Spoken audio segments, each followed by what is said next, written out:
Bumaba ang bilang ng tobacco users sa Pilipinas, pero tumaas naman ang bilang ng mga kabataang gumagamit ng electric cigarettes o vape. Ayon sa Department of Health, mahigit 100% ang tinaas sa mga Pilipinong kabataan na gumagamit ng e-cigarettes sa loob ng 4 na taon. Kumpara yan sa pagtaas mula sa 11.7% noong 2015 sa 24.6% noong 2019. Batay sa Global Youth Tobacco Survey, isa sa kada 7 estudyanteng edad 13 hanggang 15 years old gumagamit na po ng e-cigarettes.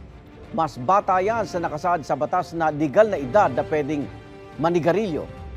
Isang dahilan na yung easy access o madaling paraan para makabili ng mga e-cigarette. Para tugunan ang banta ng tobacco epidemic, ibinahagi ng DOH ang Philippine National Tobacco Strategy for Prevention and Control 2030.